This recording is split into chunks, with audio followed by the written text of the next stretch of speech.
Hello dear students, engineers gateway के YouTube platform पर मैं ललित राठी आपका स्वागत करता हूं। आशा और उम्मीद करता हूं कि आपके सारे एग्जाम बहुत अच्छे गए होंगे और जो अब लास्ट युद्ध रह गया है, अंतिम युद्ध, उसके लिए भी आप तैयार हैं। आज हम यहाँ पर बात करेंगे एनवायरमेंट एंड इकोलॉजी सब्जेक्ट की। तो एनवायरमेंट एंड इकोलॉजी सब्जेक्ट जो है उसका आज हम मॉडल पेपर यहाँ पर डिस्कस करने वाले हैं। ये आपका AKTU के सेकंड सेमेस्टर के जो आपके एग्जाम है फीस सेकंड की, उसका लास्ट एग्जाम आपका रह गया है। इसमें भी आपको उसी तरीके से मेहनत करनी है, उसी डेडिकेशन से आपको प्रिपरेशन करनी है जिस तरीके से आपने अभी तक सेकंड सेमेस्टर के जो भी एग्जाम आपने दिए हैं उसमें आपने प्रिपरेशन की है। देखिए, इस बार क्वेश्चंस का जो सिनेरियो है वो डिफर आ रहा है। क्वेश्चन पेपर जो इंपॉर्टेंट क्वेश्चन प्रीवियस सेमेस्टर के क्वेश्चंस पेपर में पूछे जाते थे उनसे हटके इस बार पेपर AKTU बना रहा है, यानी कि कुछ ना कुछ नया AKTU इस बार कर रहा है। और ऐसा देखकर बहुत अच्छा हमें लगा, क्योंकि होता क्या था एक्चुअल में कि उसी पैटर्न पर, घिसे पिटे पैटर्न पर जो चलता हुआ आ रहा था, उसी पैटर्न पर आपको क्वेश्चंस देखने को मिल जाते थे। लेकिन कहीं ना कहीं इस बार थोड़ा सा चेंजेस AKTU ने किए हैं जिससे कि बहुत अच्छा पेपर का लेवल आ रहा है। अगर बच्चे ने स्टार्टिंग से डीपली नहीं पढ़ा है तो उसको कहीं ना कहीं समस्या आई है। जो पहले डिपेंडेंसी होती थी ना कि इस टॉपिक से न्यूमेरिकल आना है तो न्यूमेरिकल ही आएगा, इस टॉपिक का थ्योरी आना है तो थ्योरी ही आएगा, वो सिनेरियो इस बार उल्टा कर दिया गया है। ठीक है, तो इस बार आपको ये पता चल गया होगा कि जो बच्चे स्टार्टिंग से पढ़ते हैं वो क्यों आगे निकल जाते हैं, है ना। तो उसी चीज को ध्यान में रखते हुए आपको एनवायरमेंट एंड इकोलॉजी का तैयारी भी इसी तरीके से करनी है, क्योंकि ये सब्जेक्ट थ्योरेटिकल है पूरा। इसमें आप अच्छे मार्क्स अचीव कर सकते हैं, यानी कि जिस किसी एक पर्टिकुलर सब्जेक्ट में भी अगर कहीं पर आपको लग रहा है कि हमारे मार्क्स कम आएंगे तो आप उसकी भरपाई यहां पर कर सकते हैं। ये मॉडल पेपर मैं आप लोगों के लिए लेकर आया हूं। इसमें क्या है कि इस तरीके के क्वेश्चंस आपको एग्जाम में हूबहू देखने को मिल जाएंगे। लिमिटेड सिलेबस है एनवायरमेंट एंड इकोलॉजी का, ये रटना आपको कुछ नहीं है। हमारे यूट्यूब चैनल पर सारी वीडियोस अवेलेबल हैं, 2 मार्क्स के पॉइंट ऑफ व्यू से भी, लॉन्ग क्वेश्चंस के पॉइंट ऑफ व्यू से भी। आप जाकर उन वीडियोस को देख लीजिए। मैंने सेपरेटली एक प्लेलिस्ट बनाया हुआ है एनवायरमेंट एंड इकोलॉजी का, आप वहां पर जाकर उस प्लेलिस्ट को देख सकते हैं 1 बाय 1 टॉपिक वाइज। और लास्ट की जो यूनिट्स हैं 3rd, 4th, 5th, इनको हमने 1 शूट में कवर किया है, तो वो 1 शूट ही इनफ है। केवल और केवल आपको सुनना है, जो चीजें पॉइंट हैं, जो मेन पॉइंट्स हैं, उनको आपको नोट डाउन कर लेना है, उन्हीं पर आपको फोकस करना है। लिखना अपनी लैंग्वेज में है, क्योंकि एनवायरमेंट में जो भी चीजें आप पढ़ेंगे वो आपके आसपास डेली होती हैं और आप उसको देखते भी हैं, तो उस चीज को और बेहतर तरीके से आप अपनी लैंग्वेज में एक्सप्लेन करेंगे तो वो बेहतर रहेगा। रटने की आपको कोई भी जरूरत नहीं है। ठीक है, तो ये थोड़ा सा मैंने आपको एक हौसला अफजाई करने के लिए आपको थोड़ा सा मैंने बताया कि एनवायरमेंट एंड इकोलॉजी में किस तरीके से आपको पढ़ना है, हमारा यूट्यूब चैनल किस तरीके से आपकी हेल्प कर सकता है। ठीक है, तो चलिए अगर मैं बात करता हूं इसके मॉडल पेपर की, तो कुछ इस तरीके का आपको पेपर देखने को मिलेगा, जैसे कि सभी पेपर्स आपको देखने को मिल रहे हैं। यहां पर आप देख रहे होंगे आपको रोल नंबर के लिए स्पेस मिलेगा, यहां पर सब्जेक्ट कोड यहां पर लिखा होता है BS 204, थ्योरी एग्जामिनेशन 2023-24 सेशन के लिए एनवायरमेंट एंड इकोलॉजी सब्जेक्ट का आपका पेपर आएगा और इधर आपकी पेपर ID लिखी होती है। 70 मार्क्स का ही आपका पेपर होने वाला है। 3 ही घंटे आपको यहां पर भी मिलेंगे। सारे सेक्शन जो कि सेक्शन A, B और C आपके आते हैं वो सारे आपको अटेम्प्ट करने हैं। सेक्शन A जो है वो शॉर्ट क्वेश्चंस के लिए होता है, यानी कि उसमें 7 क्वेश्चन आपसे पूछे जाते हैं। हर एक क्वेश्चन 2 मार्क्स का होता है, यानी कि 14 मार्क्स आपके यहां पर वेटेज रहते हैं। तो इसमें आपको सारे क्वेश्चन अटेम्प्ट करने होते हैं। 5 यूनिट से आपको यहां पर क्वेश्चन मिलेंगे 7। ठीक, तो अगर मैं पहले क्वेश्चन की बात करता हूं तो पिछले सेमेस्टर के क्वेश्चन पेपर को अगर आप उठाकर देखें तो वहां पर एक कॉन्सेप्चुअल क्वेश्चन पूछ लिया गया था कि फादर ऑफ इकोलॉजी किसे कहा जाता है, और वो भी इंडिया में, है ना। एक वर्ड में भी हो सकते हैं और एक फिर आपका उसमें इंडिकेट करके इंडिया के रेस्पेक्ट में पूछ लिया था। तो इस तरीके के कॉन्सेप्चुअल क्वेश्चन के लिए भी आप रेडी रहें। इसीलिए मैं आपको कह रहा हूं इस बार क्वेश्चंस का पैटर्न जो है वो अलग आ रहा है, तो आप उस तरीके से भी अपने माइंड सेटअप को प्रिपेयर करके तैयारी करें। बस बेसिकली इनमें आपको ये टॉपिक्स जो हैं यूनिट वाइज, उनको केवल आपको सुनना है। सुनने मात्र से ही आपकी समझ इतनी बढ़ जाएगी कि आप उसके बारे में, किसी एक पर्टिकुलर के बारे में बहुत अच्छे से अपनी लैंग्वेज में एक्सप्लेन करके आ सकते हैं। रही बात हिंदी और इंग्लिश की, अगर पेपर आपका हिंदी और इंग्लिश दोनों लैंग्वेज में आता है तो आप हिंदी इंग्लिश दोनों लैंग्वेज में लिख सकते हैं। लेकिन अगर पेपर केवल और केवल इंग्लिश में आया तो फिर आप कोशिश करें कि आप इंग्लिश में ही लिख के आएं। ठीक है, अदरवाइज ऐसा कोई नोटिस नहीं है कि आपको हिंदी में नहीं लिखना है। लेकिन अकॉर्डिंग टू क्वेश्चंस पेपर किस तरीके से आपका दिया गया है उसके हिसाब से आपको अपना आंसर लिखना है। तो पहले क्वेश्चन की अगर मैं बात करता हूं, what do you mean by term environment, environment से आप क्या समझते हैं, सबसे पहला आपका यह क्वेश्चन मैंने रखा हुआ है। और फिर आगे पूछा है name the component and the segment of the environment. तो 2 मार्क्स के पॉइंट ऑफ व्यू से थोड़ा सा लेंथी क्वेश्चन है अगर आप इस चीज को ज्यादा एक्सप्लेन करते हैं तो, अदरवाइज आप एनवायरमेंट के बारे में लिखेंगे, फिर उसके कंपोनेंट्स लिख देंगे, उनको एक्सप्लेन नहीं करना है। सेगमेंट्स ऑफ एनवायरमेंट को भी केवल आपको लिखना है पॉइंट्स में, ठीक है। 2 मार्क्स के पॉइंट ऑफ व्यू से केवल और केवल आपको पॉइंट्स मेंशन करने हैं, उनको एक्सप्लेन नहीं करना है, ठीक है।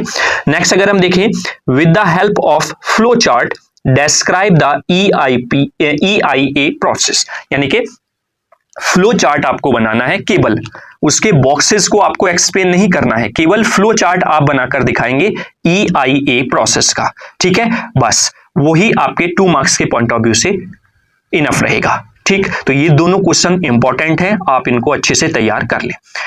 2 मार्क्स के पॉइंट ऑफ व्यू से अभी हमारी एक सीरीज भी चल रही है एनवायरमेंट के लिए, आप उसको भी जरूर देखें, उसके लगभग 4 पार्ट हम कराएंगे। उस 4 पार्ट्स के लिए आप हमारे YouTube चैनल पर जा सकते हैं और लेटेस्ट में आपको आज या कल की ही वीडियो देखने को वहां पर मिल जाएंगे। वहीं पर अगर मैं बात करता हूं, briefly discuss the effect of industry on the environment, environment का इंडस्ट्री पर क्या इफेक्ट पड़ता है वो चीज यहां पर डिस्कस करनी है 2 मार्क्स के पॉइंट ऑफ व्यू से, कि जो इंडस्ट्रीज आपकी एरिया में कहीं भी आप देखते हैं तो उसका क्या इफेक्ट पड़ रहा है आसपास के एनवायरमेंट में, बहुत अच्छे से आप जानते हैं, और 40 से 50 वर्ड्स में आपको आंसर दे देना है, ठीक है। नेक्स्ट है what is sustainable development, sustainable development क्या होता है, इस चीज को यहां पर पूछा गया है। आगे अगर मैं बात करूं नेक्स्ट क्वेश्चन की, तो discuss hydrogen as an alternative future source of energy, क्योंकि डे बाय डे क्या हो रहा है, हमारी पॉपुलेशन बढ़ रही है, पॉपुलेशन बढ़ रही है तो उनको सोर्सेज ऑफ एनर्जी की ज्यादा नीड है, तो इस वजह से क्या हाइड्रोजन एक alternative future source of energy है, इस पर डिस्कशन पूछा गया है। 30 से 40 वर्ड में आपको ये बताना है, ठीक। नेक्स्ट क्वेश्चन की अगर मैं बात करता हूं कि what is the fluorosis, fluorosis क्या होता है, हाउ इट इज कॉज्ड, कैसे ये कॉज्ड होता है, and state it's preventive measures, और कैसे आप इसको प्रिवेंट कर सकते हैं, वो सारी चीजें आपको यहां पर लिखनी है। 2 नंबर में आपसे क्वेश्चन पूछा गया है, तो 2 मार्क्स के पॉइंट ऑफ व्यू से केवल और केवल आपको पॉइंट ही मेंशन यहां पर करके दिखाने हैं, ठीक है। चलिए आगे मैं बात करता हूं, what is environmental education, environmental education क्या होता है, how it can protect the environment, ये एनवायरमेंट को कैसे प्रोटेक्ट करता है, ये चीज यहां पर पूछी गई है। तो ये सेक्शन ए के 7 क्वेश्चन थे जो 5 की 5 यूनिट से आपके अल्टरनेट तरीके से पूछे गए हैं, ठीक है। तो आई होप यहां से आपको एज इट इज क्वेश्चन देखने को मिल जाएंगे। चूंकि ये थ्योरेटिकल क्वेश्चन पेपर है तो यहां पर आपसे पूछा कुछ भी जा सकता है, जो कि आपके बेसिकली आप पूरे अपने आसपास एनवायरनमेंट में देखते ही हैं। अगर आप सारे क्वेश्चंस को एनालाइज करें तो कहीं ना कहीं ये सारी चीजें आप जानते हैं, ठीक है। क्लियर हुआ। चलिए आगे मैं बात करता हूं सेक्शन बी की। सेक्शन बी में आपको 5 क्वेश्चंस देखने को मिलेंगे, 3 क्वेश्चन आपको अटेम्प्ट करने हैं और हर एक क्वेश्चन 7 मार्क्स का है, तो यानी 21 मार्क्स का वेटेज आपका सेक्शन बी रखता है, ठीक है।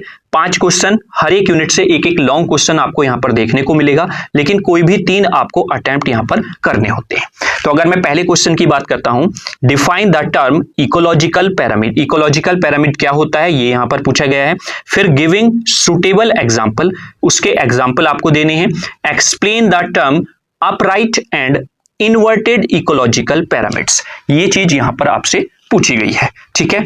तो आई होप आप इसको अच्छे से तैयार कर लेंगे। हमारे यूट्यूब चैनल पर सारे टॉपिक अवेलेबल हैं, डिटेल्स में भी और शॉर्ट क्वेश्चंस की फॉर्म में भी, तो आप वहां पर जाकर टॉपिक्स तैयार कर सकते हैं। जो इंपॉर्टेंट टॉपिक बहुत ही इंपॉर्टेंट है एग्जाम के पॉइंट ऑफ व्यू से, उनको हमने सेपरेटली एक एक वीडियो में 2-2 या 3-3 टॉपिक डिस्कस किए हुए हैं, उन वीडियोस को आप जरूर देख लें, ठीक है। वहीं पर आगे बात करूं सेकंड क्वेश्चन की, what are the major causes and consequence of the deforestation, यानी कि जो पेड़ों का कटान होता है उसके क्या कारण हैं सॉरी, और क्या इफेक्ट इन फ्यूचर एनवायरनमेंट पर हो सकते हैं, ये चीज यहां पर डिस्कस करनी है। आगे अगर मैं बात करता हूं, define air pollution, air pollution क्या होता है ये डिफाइन करना है। And what are sources of air pollutant, air pollutant के सोर्सेज क्या हैं।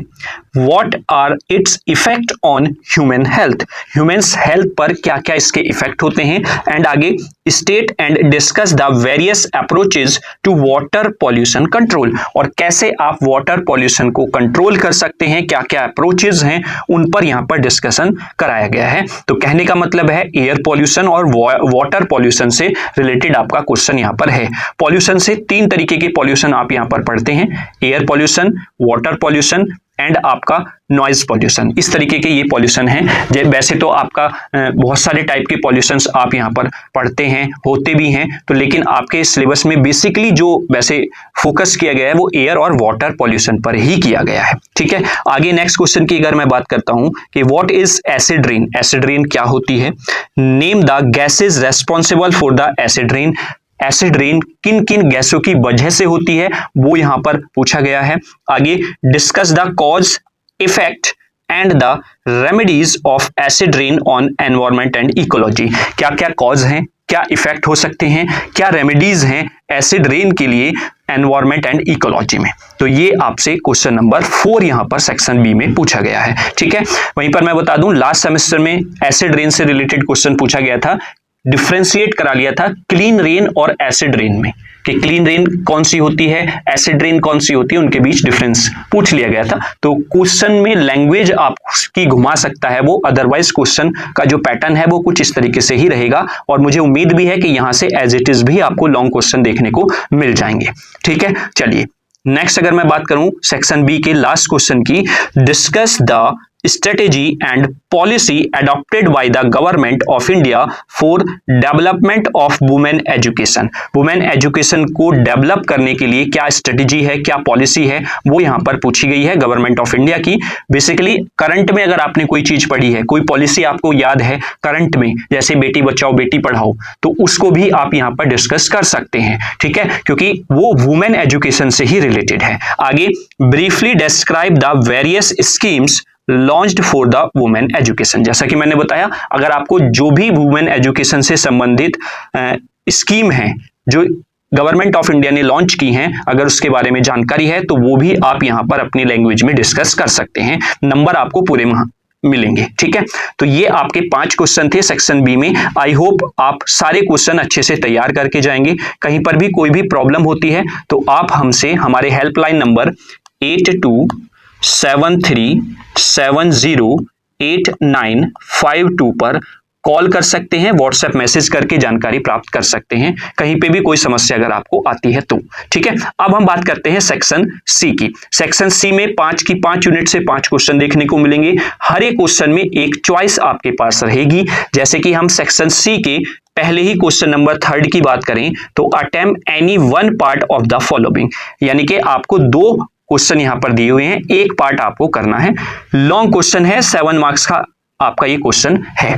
तो अगर मैं पहले क्वेश्चन की बात करता हूं यहां पर, what is the concept of food chain, food chain का कॉन्सेप्ट क्या है ये यहां पर पूछा गया है।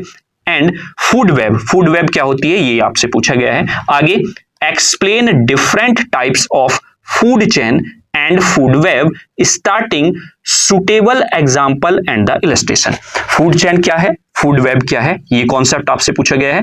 फिर डिफरेंशिएट कराया गया है फूड चेन को फूड वेब से विद एग्जाम्पल, और इलस्ट्रेशन मतलब डायग्राम की हेल्प से भी आपको बताना है। देखिए इस सब्जेक्ट में आप जितना explain with the help of diagram करेंगे वो एक अच्छा इंपैक्ट डालेगा एग्जामिनर के ऊपर, बशर्ते आपका डायग्राम क्लीन होना चाहिए, नीट एंड क्लीन होना चाहिए, जिसे देखते ही एग्जामिनर समझ जाए कि हाँ बच्चे को एनवायरमेंट के बारे में बहुत अच्छी जानकारी है। उसमें आप लैंग्वेज कम भी लिखेंगे, थ्योरी कम भी आप लिखेंगे तो आपको बेहतर नंबर मिलेंगे, ये गारंटी है, आप चाहे ट्राई करके देख लेना। ठीक, वहीं पर आगे दूसरा क्वेश्चन अगर मैं बात करूं यहां पर, what is an environment, environment क्या है ये पूछा गया है। How would you broadly divide the major layers of the atmosphere, atmosphere की जो डिफरेंट लेयर्स हैं उनको आप किस तरीके से डिवाइड करते हैं। State their respective altitude and temperature ranges, मतलब जो डिफरेंट लेयर्स हैं उनका एल्टीट्यूड क्या है, उनकी टेम्परेचर रेंज क्या है, वो यहां पर आपसे पूछी गई है।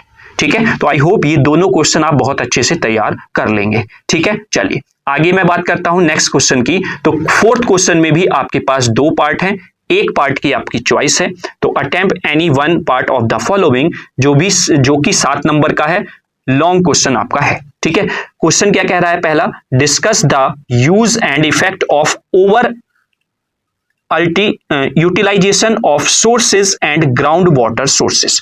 मतलब कहने का यह है कि क्या यूज, क्या इफेक्ट्स हैं जो हम यूटिलाइजेशन कर रहे हैं सरफेस और ग्राउंड वाटर का।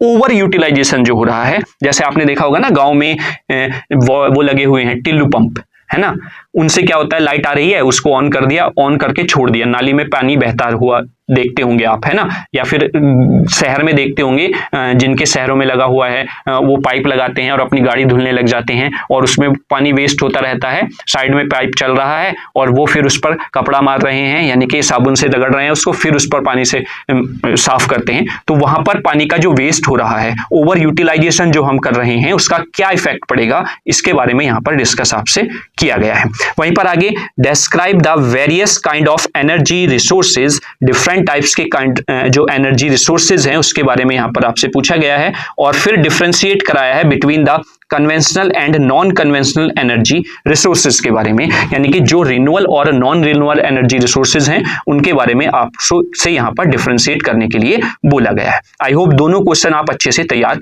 कर लेंगे। मैं आपसे फिर से बार बार बोल रहा हूं, एयर पॉल्यूशन, वाटर पॉल्यूशन से रिलेटेड क्वेश्चन आपको डेफिनेटली मिलेगा ही मिलेगा, तो ये आप अच्छे से तैयार करके जाएं। वाटर की क्या वैल्यू है, एयर की क्या वैल्यू है, ये सारी चीजें आप अच्छे से तैयार कर लें। अगर हम नेक्स्ट क्वेश्चन नंबर 5 की बात करते हैं, जहां पर भी 2 क्वेश्चन आपको अवेलेबल हैं। पहला है, right short notes on the following.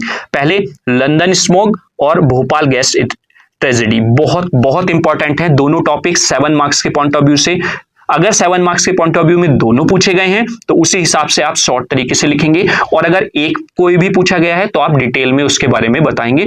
दोनों पर वीडियो बनी हुई है, बहुत डीपली मैंने वहां पर डिस्कस किया हुआ है, आप जाकर वो वीडियो देखिए, बहुत अच्छे से आप इसमें लिख कर आएंगे, ये मेरी गारंटी है। समस्या भी कोई नहीं आएगी, बहुत ईजी लैंग्वेज में मैंने आपको बताने की वहां पर कोशिश की है। ठीक है, नेक्स्ट क्वेश्चन की बात करता हूं। What is the solid waste? Solid waste क्या है? What are causes of solid waste? Solid waste के क्या क्या कॉजेज हैं? Name and briefly discuss 3 basic functional element of the solid waste management, यानी कि कोई भी 3 फंक्शनल एलिमेंट जो हैं सॉलिड वेस्ट मैनेजमेंट के, वो आपको यहां पर डिस्कस करने के लिए बोला गया है।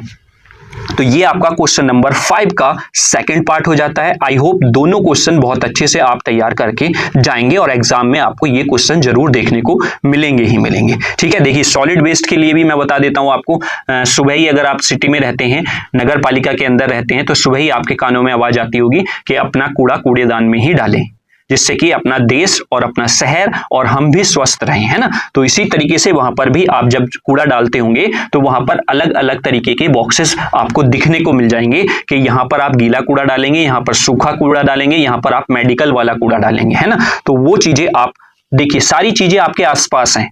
अगर आप बाहर कूड़ा फेंकते हैं तो उसके क्या क्या कारण हैं, क्या क्या कॉजेज उसके होते हैं, क्या क्या हानि हमको वहां पर झेलनी पड़ती है, वो सारी चीजें आपको पता है, तो आप अपनी अच्छी से सिंपल लैंग्वेज में आप अच्छे से एक्सप्लेन कर सकते हैं। ठीक है, चलिए आगे हम बात करते हैं नेक्स्ट क्वेश्चन नंबर 6 की। इसमें भी आपके 2 पार्ट्स अवेलेबल हैं, जिसमें से आपको एक क्वेश्चन करके दिखाना है। Attempt any one part of the following, ये भी आपका लॉन्ग क्वेश्चन है 7 मार्क्स का। पहला क्वेश्चन है, what are greenhouse gases? Greenhouse gases क्या होती हैं, यहां पर ये पूछा गया है। आगे अगर मैं बात करता हूं, discuss their contribution to global warming. भाई ग्रीन हाउस गैसेज कौन कौन सी हैं वो आपसे पूछी गई हैं, फिर इनका क्या कंट्रीब्यूशन है ग्लोबल वार्मिंग में, वो आपसे यहां पर पूछा गया है। What can be the effect of the global warming? Global warming के क्या क्या इफेक्ट्स हैं, और what are remedial measures? Remedial measures क्या हैं ग्रीन हाउस या ग्लोबल वार्मिंग के, वो आपसे यहां पर डिस्कस करने के लिए बोला गया है। नेक्स्ट अगर मैं बात करता हूं, what do you mean by the term ozone hole? Ozone hole से आप क्या समझते हैं, ये आपसे पूछा गया है। Also explain the causes, effect and control of ozone layer depletion. आप किस तरीके से इसको, इफेक्ट को, या फिर ये जो ओजोन में होल हो रहा है, इसको कैसे आप कंट्रोल कर सकते हैं। What are 3 major sources of emission in an automobile? और कौन से 3 मेजर सोर्सेज हैं जो एमिट होते हैं ऑटोमोबाइल से, वो आपसे यहां पर पूछा गया है। तो आई होप ये दोनों क्वेश्चन भी बहुत अच्छे से आप तैयार करके जाएंगे। ठीक है, क्लियर हुआ? चलिए अब लास्ट क्वेश्चन है इस पेपर का, मॉडल पेपर का, वो है 7 क्वेश्चन, जिसमें आपको 2 पार्ट गिवन है, एक पार्ट आपको करना है। ये भी आपका लॉन्ग क्वेश्चन है। पहला है discuss in brief silent feature of A water prevention and control of pollution act 1984। वहीं पर the silent feature of environmental protection act 1986। ये 3 प्रोटेक्शन एक्ट हैं और मैं डेफिनेटली कह रहा हूं 7 नंबर में एक प्रोटेक्शन एक्ट आपको देखने को जरूर मिलेगा, चाहे वाटर का हो, चाहे एयर का हो, या फिर एनवायरमेंटल प्रोटेक्शन एक्ट आपको देखने को मिल जाए एग्जाम में। डेफिनेटली एक क्वेश्चन आपको मिलेगा ही मिलेगा।